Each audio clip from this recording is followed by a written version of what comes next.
it isn't real until you actually in that situation. And it's a whole different type of discomfort, to say the least. So as you're reading the book, it's like I wrote it in the perspective as if you're walking through my eyes. You feeling all the anxiety, all the emotions.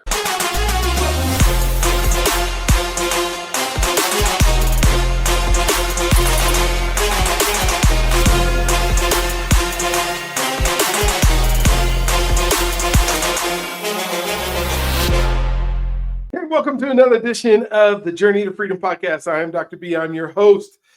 Just excited, and as I always am, about just having conversations with folks and finding out what people are doing and how they're not being stuck. And one of the things that how important family is, and how important it is in our lives, and the things that we're doing. I just earlier today, I don't know, Chancellor, if you ever heard of a guy named Myron Golden.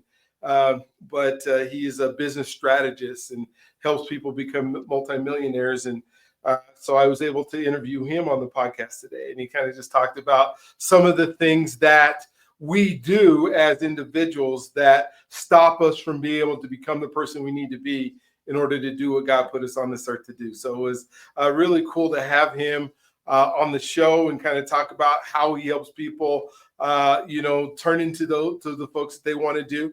But it just, you just go, wow, there's so many people that are doing the thing, right? Making things happen, making things work. And it's just so neat to be able to interact with them and talk with them and find out what people are doing, because so many of us, especially in our culture, are just searching. We're saying, these are the circumstances that we've been dealt. This is, you don't get to pick your parents. You don't get to pick your, where you grow up. You don't get to pick the neighborhood you grow up in.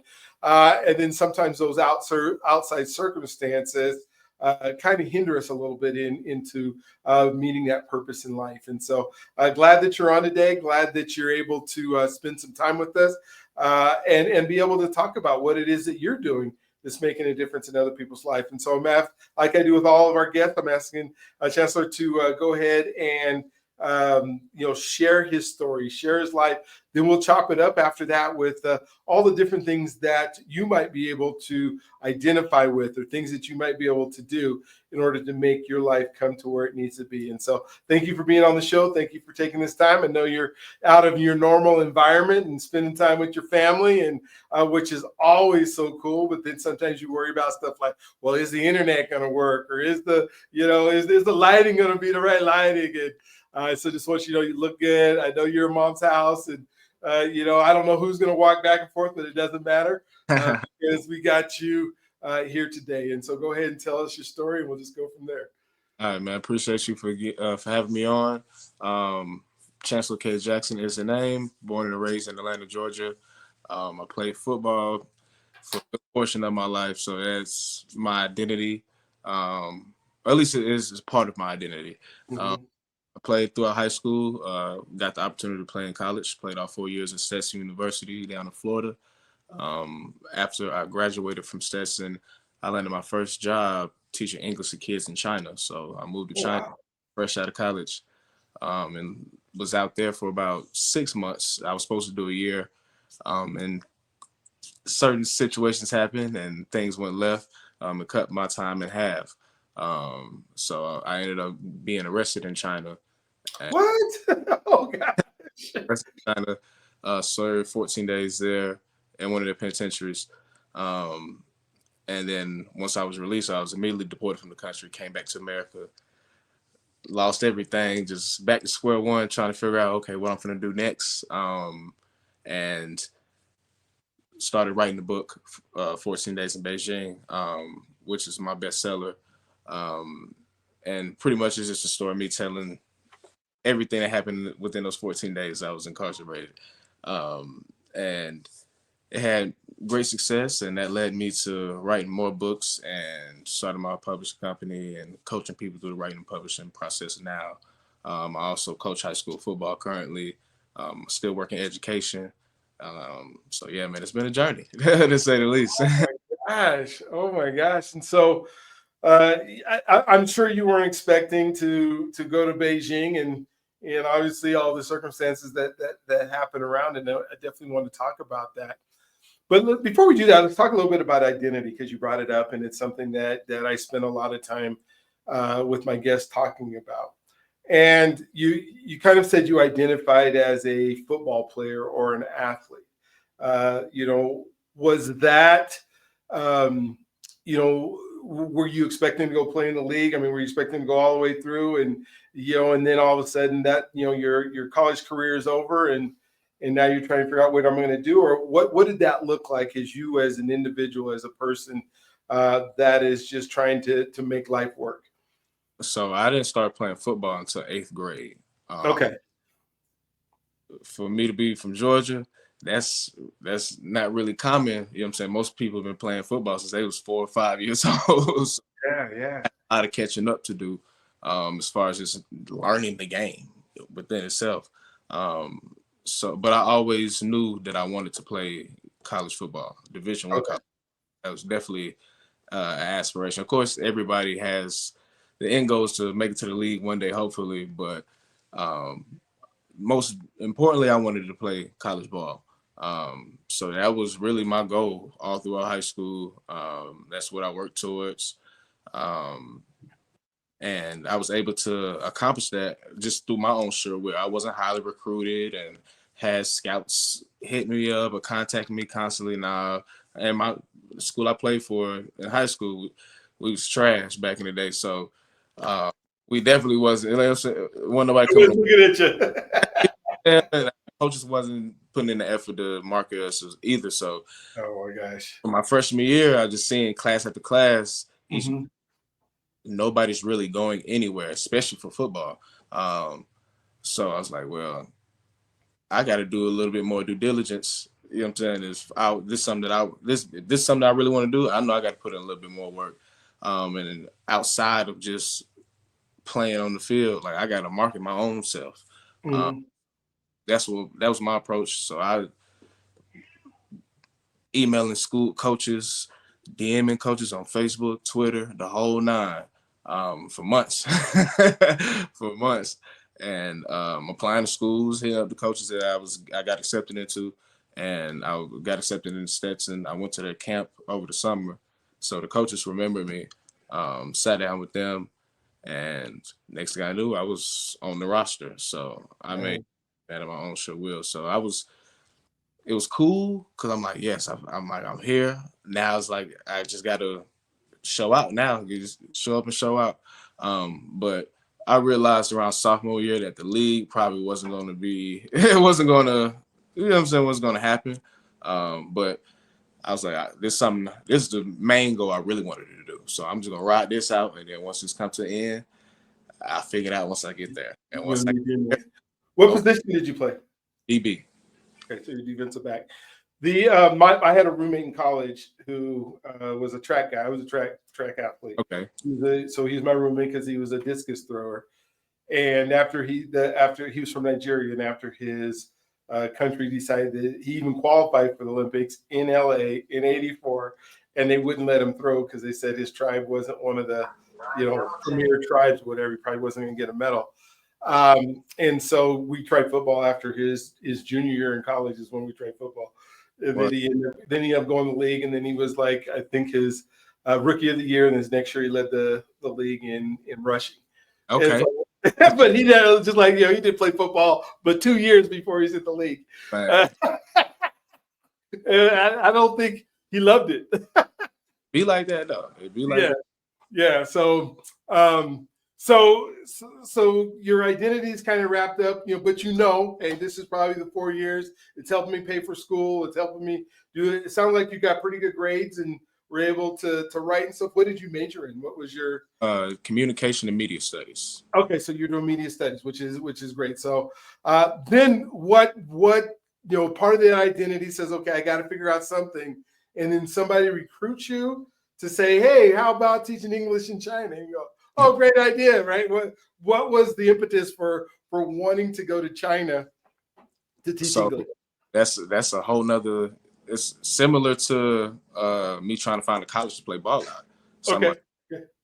I don't really have a whole lot of experience as far as my field of communication, but I know I'm a work ethic, fast learner. Um, man, you show me the ropes, I take off and run with it. Mm-hmm. So I'm like, I just need somebody to just willing to bet on me. And I was applying. I started applying for jobs as soon as the season, like last game of my senior year. I started applying for jobs immediately afterwards, and I was having success landing interviews. I'm talking about I'm getting flown out to places, put up in hotels, the whole nine. Mm-hmm. But I'm getting told no. And these are No. all corporate positions I was applying for. Mm-hmm. Uh, but every interview, like if I really wanted it, I couldn't get it just because I lacked experience. It's the excuse they kept giving me, Mm-hmm. hitting. But it's like y'all knew I lacked the experience when y'all saw my resume before we Of said all course. this. So it's like, you know what I'm saying, what then shifted. But I just like, man, we've been here before. We got told no by hundreds and hundreds of schools before we actually got a yes. So just gotta keep going. If we give up, we really ain't gonna accomplish anything. Uh, Mm-hmm. like let's reapproach this job searching thing. You've been trying to do the corporate thing. Clearly, that might not be for you. Let's see what else is out there. And like, what are you good at? Working with people, talking with people. I'm like, okay, that sounds like social work. So just me going down this rabbit hole to just social work. Um, I was, I think I was on LinkedIn when I was job searching, and Okay. I saw a tab to like search internationally. So Mm-hmm. with me doing that, because I'm like, why am I just solely focused on America? Like I'm pretty sure there's far more opportunities around the globe. So I was like, let me see what they got out there, and that's when I seen, oh, teaching English to kids in China. I'm like, that sounds interesting. Sounds cool. So I applied, um, did the interview, did second interview, and then it was the first job to tell me yes after 8 months of being told no. You know what I'm saying? It's on the side of the world. So I was like, okay, it really ain't no ifs, ands, or buts about it. This is what we finna do. And then boom, so it lands the job, and they're going to fly you out there. Before we jump into that, I want to just kind of, so now I'm jumping ahead. You're coming back. You can't wait to get out of there. They can't wait to have you out of there. And then you go, okay, here's my experience. I have nothing, and then I'm going to try to write a book. What kind of identity did you have to change from who you were then that said, maybe I should write a book about this? Or was it just a story that you knew people would love and tell? Or did you already feel like, hey, I'm a communication major, I already know how to write? Because you don't just jump into being an author that Correct. can write a book, Correct. that just because you graduated from college. So what kind of went on in your brain that said, hey, I could probably write a book? So it's interesting because even though, yeah, my degree is communication, I wrote a book, but growing up, writing was never a strong suit of mine or anything that I enjoyed doing. It was always something school related. And even in high school, I don't even remember writing that many essays. So when I got to college, it was a rude awakening. I'm like, hold on, I ain't had to do this in high school. Y'all tell me I got to write how many pages? It's due when? And this paper number one of this semester? I said, I said, boy, this gonna be, but just I always been a student. You know what I'm saying? Student athlete first, a student. So just going to the writing center and just taking the time to learn how to write properly, structure it, um, grammar, word use, readability, all of that. So just took it back to the fundamentals and just worked my way up. But it still wasn't never anything I thought I would ever do. Um, Mhm. Till one day I was hanging out with a good friend of mine, which I grew up with. His name is DeMarco Reddins. He was a traditionally published author before we graduated high school in 2014. Oh, really? Okay. So yeah, so I was just kicking it with him, and he was like, "Hey, bro, you ain't think about writing a book about the experience?" I was like, "Boy, that's a good idea," because I knew I wanted to do something with the story. I'm like, "This is crazy." Yeah. I do this and I made it out, but I just didn't know how I wanted to go about telling it. So he put that book in my ear. I'm like, okay, for sure, that's a great idea. I still don't even know where to start, but like that's a good idea. But he took it even further. He took my phone, went to my notes section, left me a little outline, and I just started filling in the outline. And for me, by me doing that, I figured out how I wanted to go about telling the story. So I moved it from my phone to Google Doc so I could finish typing it up. And it took me about 4 months to write. And then the next 6 months after that was just getting it ready for publishing. Did you like for the books that I wrote, and because I was told I was a special ed kid, and couldn't write and stuff. So I used like Google Talk, and I talked and I spoke my whole book. Okay. All three of them. I didn't. Were you actually typing and trying to do all the grammar and having somebody look at it? I mean, what was your writing process to be able to get the stuff out of your head as quickly as you could to the pages? But I'll be telling like I coach people to just get the story on paper at first. It depends on if you like to handwrite or if you like to type. Me, I'm gonna type it because it's gonna end up on the computer anyway. So I don't. That's just faster. But Yeah. tell them to write it like you think about it as if you were sending a text message to one of your closest friends or cousins or whatever. Write it like you sending a long text message, how you would in your natural tongue. Don't worry about no spelling anything correctly. Use all the abbreviations, emojis. Don't worry about no punctuation. Like write it literally like a long text message, just to get it. You can always go back once you got it all down. Then you can go back and fine tune it. You know what I'm saying? But just to hurry up and get it down, man, write it like a text message. Because you try to focus on the grammar and the punctuation while you're going, that's gonna slow you up, and sometimes it might demotivate you because it's just taking the process longer and longer. So it's like, man, That's a very good point to make for folks. Like that. So I don't type my text messages either. So it was easy for me just to talk into. My text message is the exact same thing. Hey man, how you doing? Just talking straight into it, and let the AI or whatever it is put it into the right. At least spell all the words right and all that kind of stuff. So that's really cool. So then in your next 6 months, then you are figuring out how to get it published. Did you just find a publisher that to self-publish, or were you searching for different publishers? What was kind of the process there? I honestly didn't know how I was gonna go about publishing it. Like doing step by step. Say, okay, I got the big book written and edited. All right, so now let's get the cover. All right, boom, got the cover, title, book description, woo, woo. But like in the process of doing all of this, I'm like, okay, I honestly don't know how I'm gonna publish this thing. But I'm just like, I feel like something is going to come to me when it's, when it's time. And I was having the same conversation with one of my other friends. He was working for Amazon at the time. And one random day, he sent me a link to Kindle's direct publishing through Amazon. So he sent me that link. He's like, bro, I don't know what this is, but I feel like it might be beneficial.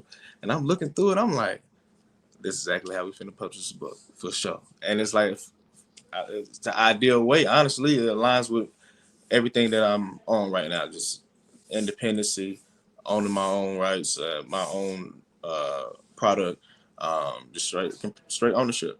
So I was like, okay, for sure. Yeah, this is exactly how we finna do it. So that's how I went about publishing.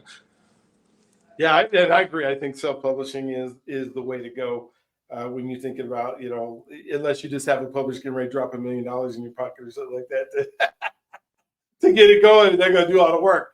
But there's just something about going through the whole process that you're doing, that you're making sure that you're crossing all your T's and you're dotting all your I's, and and there's help out there. There's books. There's people who've done it before us that can go out and kind of show you the pathway. And so now, and your identity's changing, right? Because now you're a guy. Wait, I'm a real author. I'm a real, this stuff is really going to happen. And then now, talk to me a little bit about your belief system. Now that you've written the book, you're going through the process of publishing it. Are you believing like everybody's going to want to read this book? This is going to be the greatest book. Are you going, I hope somebody, I'm going to give it to my mom. I'm going to give it to my cousins and everybody else. And hopefully they'll give it. What was your marketing thought process of now I'm an author who's going to actually buy my book and read it? I knew, I felt in my spirit, I'm like, this is a good story. I don't know what type of impact it's going to have. But anytime I was hanging out with somebody, I would just slide in my laptop, you know what I'm saying, on page 1 or whatever. And I was like, hey, just read a little bit of this and tell me what you think. And not giving no context what it is. It's like, just read this, let me know what you think of it. Just a little bit, few pages. Next thing I know, 15, 20 minutes to pass. They still ain't gave me the laptop back. So I'm like, okay. And I kept doing that with different people. You know what I'm saying? So, okay, I got something on my hand for sure. So I'm like, it's gonna make some noise. But literally, bro, like I said, I always identified as a student athlete. So that's how most people always saw me. So for me to jump now, then I got a whole new identity. I'm coming out with a book that called people from man out of left Yeah, field. where COVID you had just peaked at that time too, so everything went into shutdown. So it was like divine timing. It was yeah, 'cause everybody needs to read, somebody needs stuff. Oh my gosh. divine time. So and it really was. I just like I'm just gonna change my entire all my social media platforms to the book. I'm gonna just think like that, and just promote it. You know what I'm saying? Post it on my page, DMing folks, messaging people, telling them about the book, um, running ads, uh, hitting up Instagram influencers to do promos with the book, or people Mhm. that have a platform or a name for themselves reviewing books. Reach out to them too. You know what I'm saying? How much you charge for a review? Man, I was getting it every which way, every which way, no cap. Podcast interviews started getting into those heavily. So this is once the book dropped, I was ranked number one in 3 different genres. Um, it was just crazy, crazy buzz. You couldn't tell me it was going to happen like that. I knew it was going to be a good story. I knew people was going to enjoy it, but I didn't think it was going to have that type of impact. That fast, that quickly. Yeah. Yeah, because I think most people that write books borderline of, if they can truly be an author once they sell 500 copies, because out of 90% of the books that publish, that's what most of them don't even sell a copy. How quickly did you get to 500? Was it like within your first 5 weeks, first 2 months, first day? I would say I'll probably say in the first month with because I originally broke the entire book down into a series of short stories. So Okay. the original version, 14 Days in Beijing, is only like 30 some pages. That's the one that went the craziest. Like, Really? Okay. but like each, and I dropped the other books like part two, part three, part four, periodically throughout the rest of the year. Just I'm like, I already done chopped it down this small. Might as well continue to just spoon feed it. Um, and this all was freestyle, by the way. Like none of this was planned. We was just Mhm. putting it up as we was going. Um, but yeah, I feel like with me doing that and chopping the book up, it definitely It helped into. with the momentum. And yeah, man, it was just crazy. Like, That's so cool. So I know I've been teasing you guys, and I haven't let you hear the story yet. Everybody's just watching this go, well, what happened? What happened? What happened? So maybe you could just give us the Cliff Note version, so they'll get the book and read it. So look at the whole thing. So you leave college, you get an English teaching job in Beijing, you head over to China. How long before? Yeah, yeah. I'll just let you tell the story yeah, in your own words, the way that you done it, because I know people are chopping at the big. Why you keep asking about? so I yeah, want to know about being an author. I want to know what happened. I entered China on October 10th, 2018. Um, Okay. I moved to the east side of Beijing once after my 2 weeks of training, and I found my apartment. Um, my school was like literally like across the street from me, in this 14th floor humongous mall called Joy City. I lived in the business district, so it's a nice little area, very vibrant. Had a lot of lights, a lot of life. Um, like China is still the best experience I've ever had in my life. I was out there, like I said, I was supposed to do a full year. I was out there for 6 months, having the time of my life, enjoying teaching, exploring China, exploring the locals as well as the other foreigners that were out there. And on April 4th, 2019, that's when things take a turn. And I'm pretty much arrested inside of my apartment after I was drug tested right there on the spot. After the police showed up to my apartment at random, uh, Drug test me right there on the spot. Failed the drug test. Next thing I know, the cuffs are on me. I don't know what's going on, what's going to happen next. And it's just a journey from precinct to precinct until we get to the actual jail where I'm housed. And I'm locked up for 24 hours a day, 7 days a week, 15 men to one cell, 9 wooden beds, 3 soups a day. And all I had was a plastic bowl and a plastic spoon. Nothing was explained to me as far as how this process works. I don't know how long I'm going to be in here. I'm in a cell with about 14 other Chinese men. So there's no form of communication whatsoever. And then, but my faith is strong and my head is high, and I'm embracing and ready for whatever is about to occur along this journey. And so you don't even know why they arrested you. You just know that they picked you up and took you into. Pretty much, like, yeah, I'm just not like no form of communication is existing. So I don't know what's going on, but I'm just following directions. And are they speaking in English at this point? Are they just pointing? What are they doing? It was an English speaker. It was only one cop that spoke English that was and like asked me about failing the drug test and questioned me about all of that. But once the cuffs are on me, I don't even know he goes. Like he just disappears. So the rest of the officers I'm with don't speak English at all. At least I don't know. They're not talking to me. I'm not talking to them. So gotcha.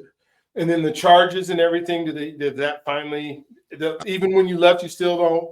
I mean, what my charges were. All my documents that they made me sign the thumbprint are written in Mandarin, so I can't read them. Yeah, they're making you sign them, and you're like, I have no idea what I'm even signing, what I'm doing. Whatsoever. And then, so these 14 days, you're in this, cell with other Chinese men. Are they leaving in and out, or is it just the same 14 the whole time that you're there? Everybody's rotating, like leaving, new ones coming. But I'm like, okay, I seem to be the only one that's still here. It's even funny, like on the third day, like 12 people were released. So it's like 3 of us in the cell. We like, I know they're not finna just leave it in the cell by ourselves. But then they came and got us, and they moved us to a new cell that's like a few doors down. And in that new cell, I'm immersed 3 other foreigners, 2 of them that speak English. So now you can start at least having conversations. You're not just day 4. I finally get to talk to somebody and learn about how the jail works, and saying the don'ts, the rules, and learn about these folks' backgrounds, where they from, and now I can communicate with the locals as well. So it's like you get to learn about all these different stories, all these different walks of life. But we all just coexisting in this one space that we don't leave. Now, were you there for the next 10 days, or people were getting rotated? Okay, I was in that cell. Yeah, for the 10 days, and then all of a sudden they come and say it's time to go. Is that literally like they call me out, like they like waving me to come here. I'm like, what y'all? I'm confused. Like, what y'all want? And they just keep doing like this. And one of the inmates is like, hey, everybody telling you to go. It's time to go. I said, oh. Grab my bowl, grab my spoon, dapped up everybody. I'm like, well, walk straight at the door. Out the door, they take you straight to the airport, or do you have to figure out how to get there yourself? Yeah. Or what's the? They take me to my apartment to grab the rest of my things, and then straight to the airport.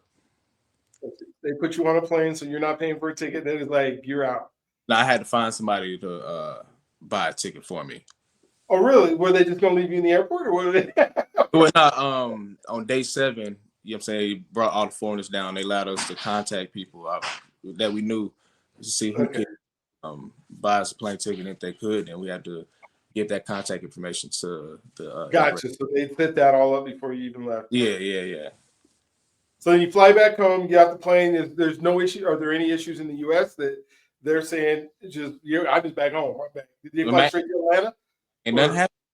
Like ain't nothing happened. If I ain't ready, nobody would know this happened to me. But you're not going back to China. I wouldn't just go out of there on a limb. If opportunity presented itself, then most definitely. I feel everything full circle, and I would definitely document it. Just more marketing for the book. So yeah. Okay. So now the book, you put this book. What are some of the things in the book that you talk about that are intriguing folks to want to get the book because they want to find out what happened? And it sounds like there wasn't, like, is it what's going through your mind? Is it, what's the premise of the book? Yeah. Um, I guess it's just like most people are always curious about, what I'm saying, traveling abroad somewhere and this unfortunate circumstance happens to you. Like you hear about it before, what I'm saying, shows lock up abroad. Like it's always something that's, what I'm saying, you always know that could happen, but it actually does happen. It isn't real until you actually in that situation. And it's a whole different type of discomfort, to say the least. So as you're reading the book, it's like I wrote it in the perspective as if you're walking through it through my eyes. okay.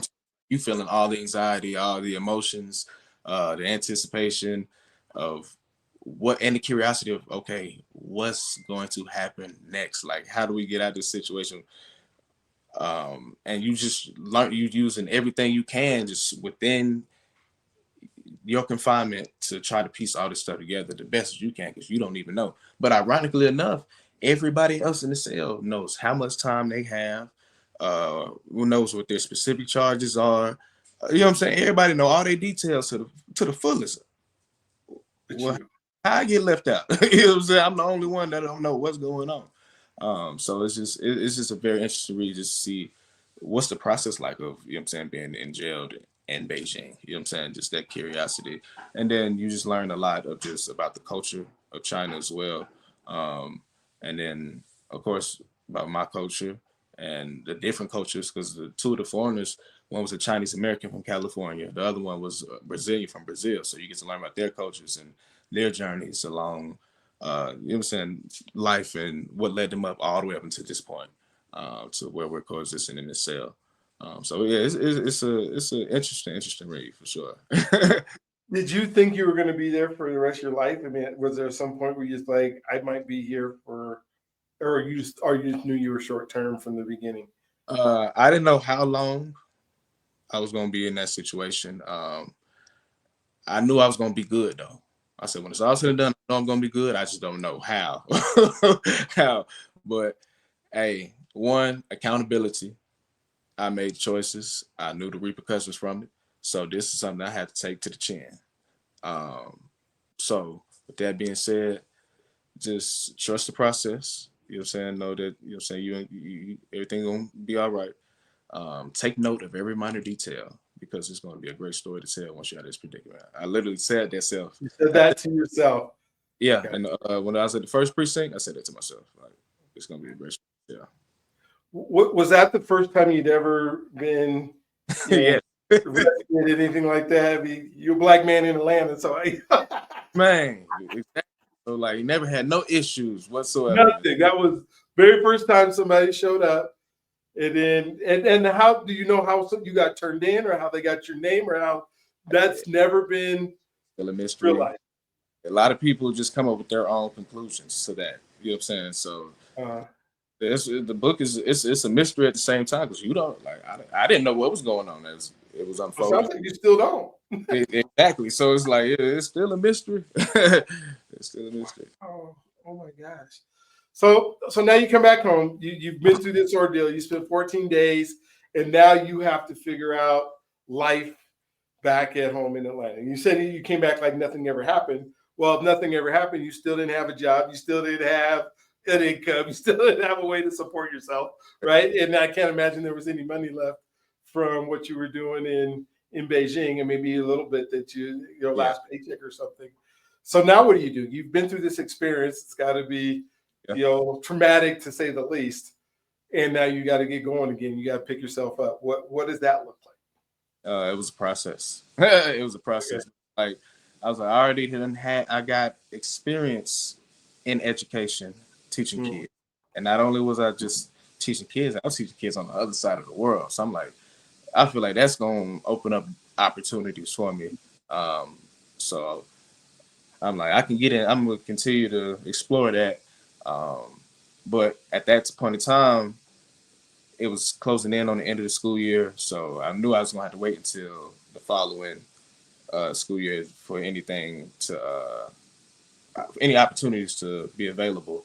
Um, so within that time, I was just taking time to just travel, explore, be with self, soul search, and um, worked out a lot. I worked out a lot. You know what I'm saying? I had so much time on my hands, um, and just trying to figure something out. And then once DeMarco was like put the bug in my ear about writing the book, hey, that just took everything to a whole nother level. Now, is there other things that you're doing? Are you still? You said you're coaching football, high school football, and then is you just a writer now, or what? Like, what does your days and your life look like now that you've had this experience? You've come back. You've been able to write a pretty successful book. What's that identity look like for you now that are in your future of what you want to happen? I've been, of course, with the success of 14 days, I got asked countless times about the writing and publishing process. It was surprising to me the amount of people that have aspirations to write and publish a book. Mhm. This wasn't something I always wanted to do. It was just an idea I was given, and I just took it and ran with it. But to see that there's a lot of people, this is something that they truly want to do, but just don't know how to go about doing it. I worked with countless people, um, with just trying to encourage them and just work with them through the writing and publishing process. Only two people saw the whole process through. One was 30-some-year-old dude at the time. His book went #1, and the other one was at the time she was 15 years old, 15-year-old girl in high school. And hers went crazy. Like she went crazy. Hers was like #1 for like 9 straight days. Um, so I knew I was like, okay, that let me know right then and there. I was like, okay, I got a nice little formula how I go about doing it. And Mhm. it works because it worked for myself and it also worked for these two other individuals. So it's like, okay, we could probably turn this into something. So just turn this to a service, coaching people through the writing and publishing process. So this sort of shifted into um, that aspect of The uh, coaching side of it and the teaching, training, coaching side of. Why do you think of all the people that have aspirations, all the people who want to get something done, only a few? I mean, it's like this in everything, but in the world that you're in, why do you think it is that people don't want to push through? They have these intentions, but they fear, don't push through. fear, Fear, fear of fear of what if uh, it works, or fear of it's not both. going to work. So I've that's talked to me and told me that I'm not going to be able to do it. Both. A lot of people don't have confidence in themselves, Mm-hmm. uh, or in anything that they might create. So it's just something that they have to work with and overcome, like to make Mm-hmm. things more complex than they actually are. Um, like anything is impossible, but it's like, yeah, if you take the time out to learn, you put in the work, yeah, you can see it, you can accomplish the same thing, but a lot of people be in their own way. What do you think separated you? What made you be able to push through? Um, Man, I'm just cut. I'm cut like this, thoroughbred for sure. okay.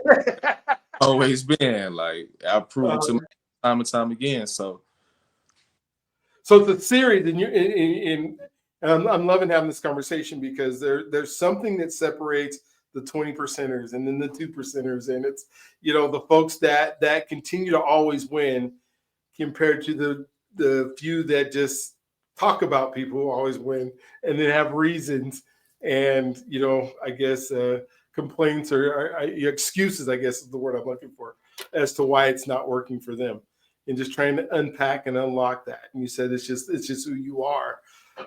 When you see somebody, because now you're coaching people, mhm. and you see somebody who's not, and you're trying to help them, whether it's football or whether it's writing, you're trying to help them, and you're just like, you're frustrated because they can't get out of their own way.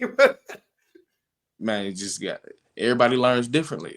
You know what Hmm. I'm saying? I take it back to when we all went to school. You know what I'm saying? We've been in Yeah. class with the same people, same amount of people for a whole semester.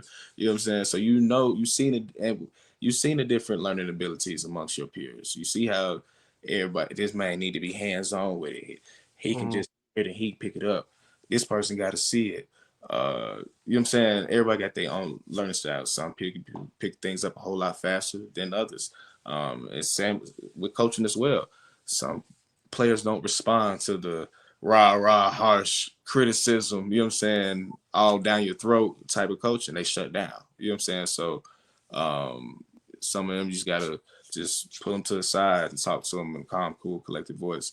You just gotta cater your ability to teach based on the student. At the end of the So, day. so does your formula work for all these different learning styles?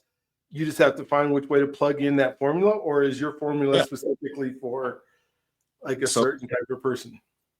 so far I work with people all different walks of life, different abilities. Like I had worked with a lady. Oh yeah, her book's gonna publish soon. It's gonna drop soon too. So nurse, she worked her way from the CNA all the way up to the RN, and now she's teaching classes to get your certifications. So she wrote a book about that whole journey. And when I was working with her, getting it down on paper, she did like you. Like once we discovered the text to speech, oh man, that changed the game.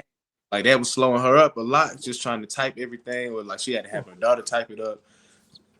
So yeah, when she discovered that text to speech, oh man, what? She knocked that book out like that. Then, so it's little aspects like that, just having to try different things, see what works for who. But I'm very hands on with everybody that I work with. Like I'm right there by your side. Now, if you start to slow up, I can, you know what I'm saying? I'm keep encouraging you to keep going forward. Accountability, right? Oh my gosh. Are But you? I can't want it more than you want it though. At the end of the day, Mm, so. it's huge. But That's huge. I'm right there behind you though. I'm right there behind you. Like Mhm. Yeah. The AI is around now for publishers, writers, that kind of stuff. How are you utilizing it as a tool, or are you trying to tell people to stay away from it? What's your viewpoint as a author on how AI can help this process? it's a great tool. I feel like people that are trying to shy away from it, I mean, it's gonna be inevitable eventually. It's gonna be inevitable. So get on with it now, learn it now.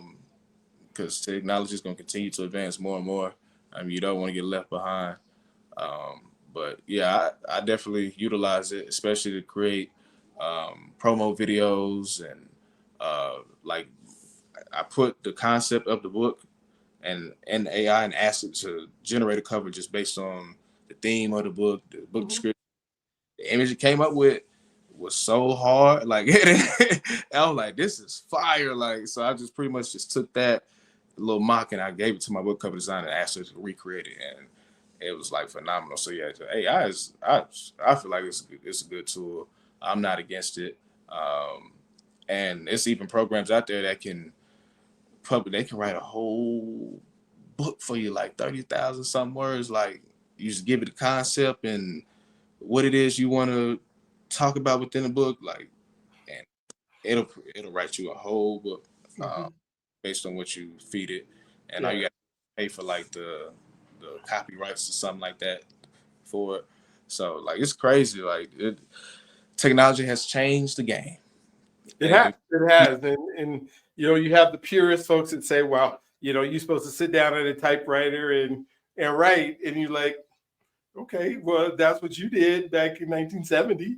man, And you pulled out a piece of paper, but that's man, not what Brian's doing. That's not what Chancellor's doing. Because why would I not utilize a tool if I was able to take what's in my brain and help me formulate it? As I was thinking, the last book that I wrote is I said, okay, what's the outline? I already had an idea, so I said, take these concepts, put it in an outline that would be something that other people would want to respond to, right? Because I'm not other people, I'm me. So, yeah, but if the AI knows what other people are responding to in this day and age, right? I say, help me understand what a 30-year-old would like to read in the way that their brain's working. Well, I'm 60. I'm not 30. So how would I know how a 30-year-old processes stuff? But the AI does. And so now then I can say, okay, so in this chapter, these are the things that I'm trying to say.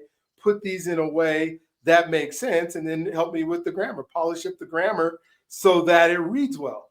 Boom. All right. So now I have a chapter, but it's still my thought process. I need to say book right. Things that I'm, why would I not do that? Why would I try to do the stuff that I'm not already good at and then try to make it work and then say, oh, well, I'm selling you this book that doesn't make sense to you because I don't know how to write it. Technology has made everything a lot more achievable, a lot more faster. Yeah. So it's like you can sit there and complain about everything, then if that's the case. Like that so, is true. And like I said, man, you just don't want to get lost in the times. As technology continues to evolve, there's going to be more and more opportunities and more ways to make money, and so to invest into something that can be the next Bitcoin, be the next whatever. So it's like, hey man, you better get with it because it's gonna leave you behind and it's moving fast.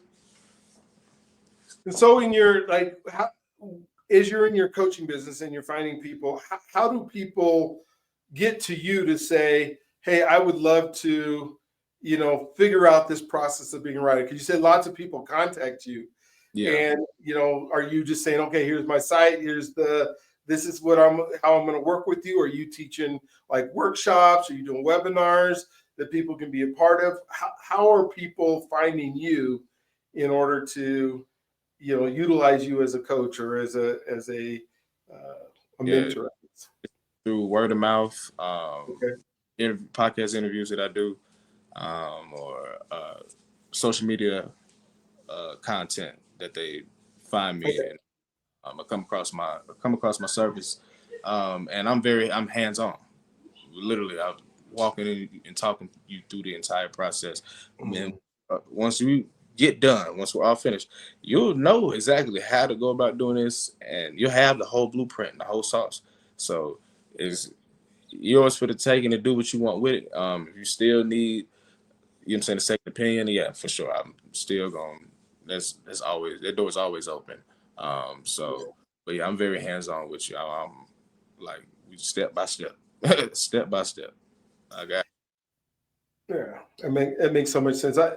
I want you to help me with the podcasting side, because one of the things that I do is I help people as a podcasting coach. Like I believe that everybody who has a business, everybody who wants to be a better communicator, everybody who wants to create leads and that kind of stuff in this day and age, I can't remember the last flyer that I put out, right? But I think everybody can do a podcast, and then teaching them how to go through that process. And you have utilized podcasts to help enhance your business.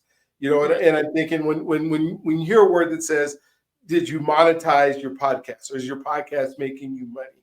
Maybe you can share ways that the podcast has helped you build your book business, build your coaching business, build your, mentoring business, because you're on a podcast, because you've decided I'm going to go on podcast to be able to do it. I don't know if you're saying I want to be, I want to have 10,000 listeners or 100,000 or 1 million listeners on my own podcast, but you're utilizing the format of a podcast to be able to enhance your business. How are you doing that? What are some things that you're doing to allow podcasts to work or have? Yeah.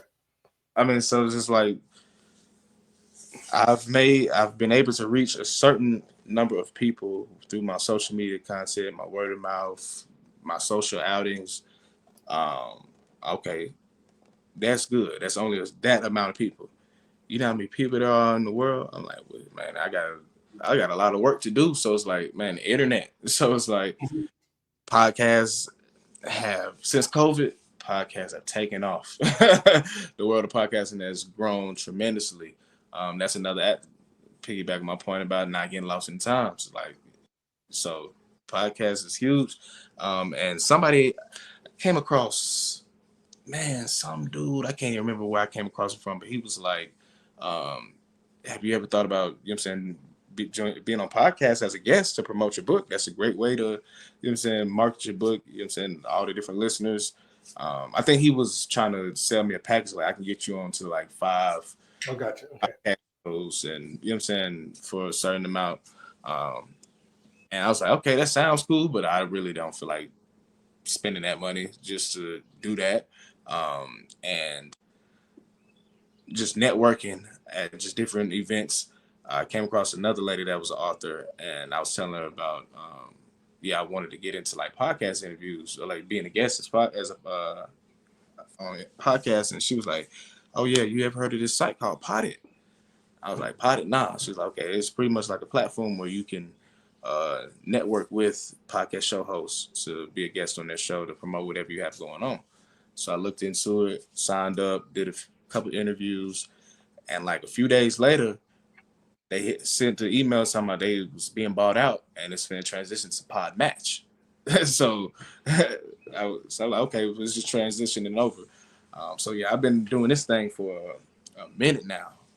So I've been on well over 150 different podcast shows, and that's just generating millions and millions of listeners. Yeah. Thousands, like long as people, rather you look into everything I got going on, long as you hear my name, you hear 14 Days in Beijing, you it registers to you in some form of fact. That's all marketing is. You see Mhm. advertisements for Coca-Cola on TV all the time. That means you're gonna go right there and there go buy Coke. Nah. But in the back of your mind, hey, When you see a bottle and you go, which one? Coke's the one that's in your mind. That's when you pull off the shelf, right? The Coke so it's product. I, what they do, you know what I'm saying, is constantly putting in your face. Whether you choose to acknowledge it or not. Politicians are a great example of that. A Mhm. lot of people vote, a lot of people don't vote. You have your interests in folks you have your interests in, and you have your disinterests as well.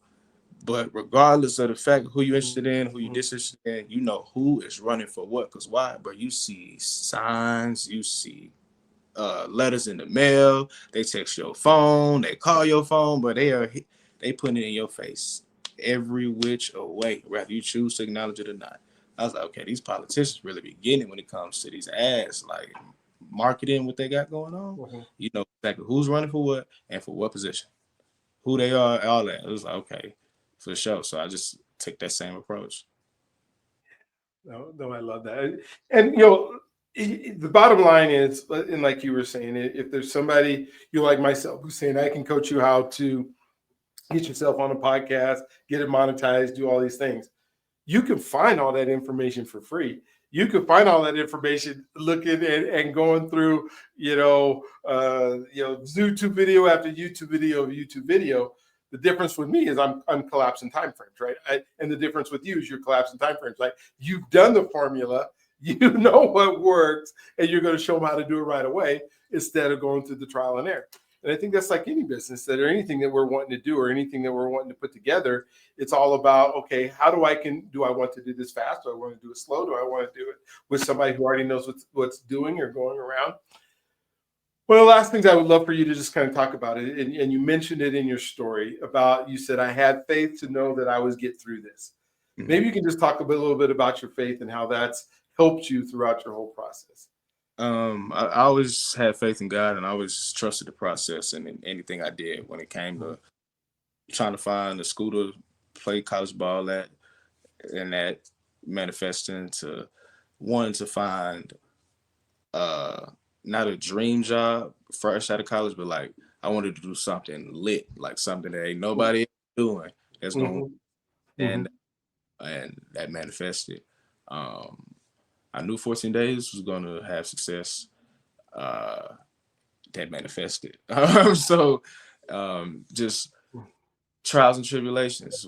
And everything I wanted to do, it was good and bad. It came with it. And football definitely, it was a great tool for overcoming adversity. Adversity introduces a man to himself, and none of us know who we are until we fail. So um, my resilience to, you know what I'm saying, just continue to push through, to keep the head up, chest out, um, and know that, you know what I'm saying, you good. You ain't God ain't gonna put you through anything you can't handle.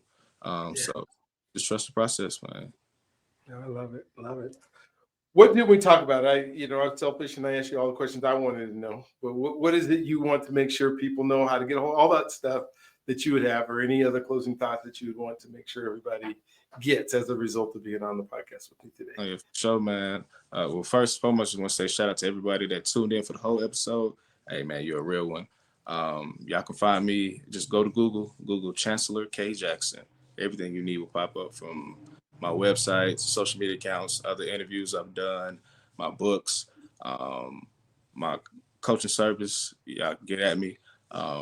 For my aspiring authors, just hit the link in my on my website. Visit my website. You can sign up for a consultation.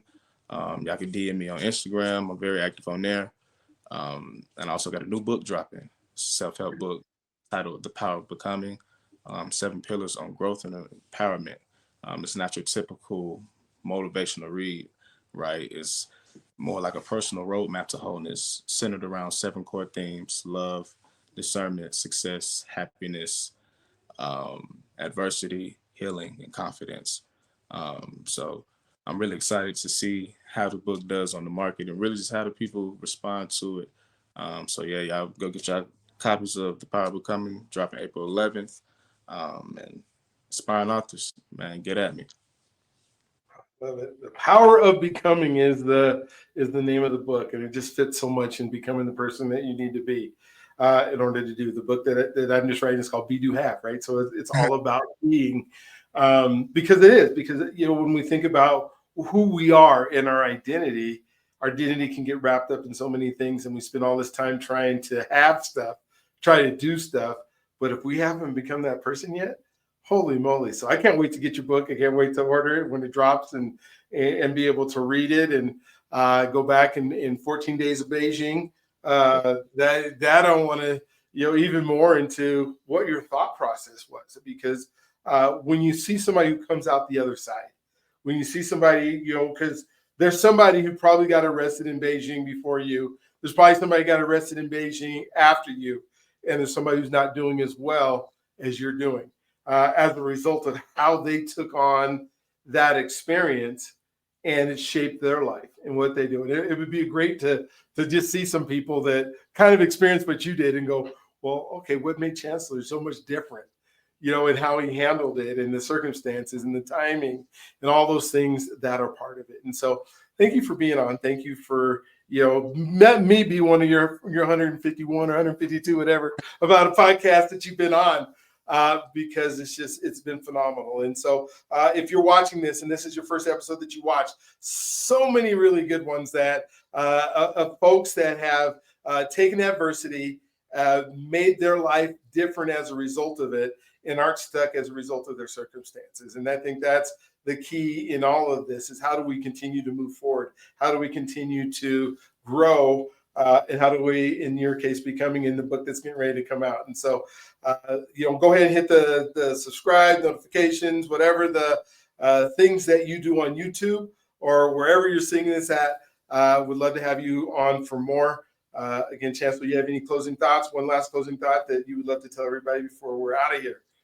For sure. I'm going to leave you out with a quote. You know what I'm saying? I love quotes. It's a quote by Nipsey Hussle. It goes, long-winded, running through this life like it was mine. Never settling, but setting every goal high. 1,000 burpees on the path to my own self-destruction or success. But what is a mistake without the lesson? You see, the best teacher in life is your own experience, and none of us know who we are until we fail. They say every person is defined by their reaction to any given situation. Well, who would you want to define you? Someone else or yourself? Whatever you choose to do, homie, get your heart to it and stay strong. Ooh, love it, love it, love it. Don't forget your God's greatest gift. He loves you if you allow him to, and we'll talk to you on the next one. Have a great day.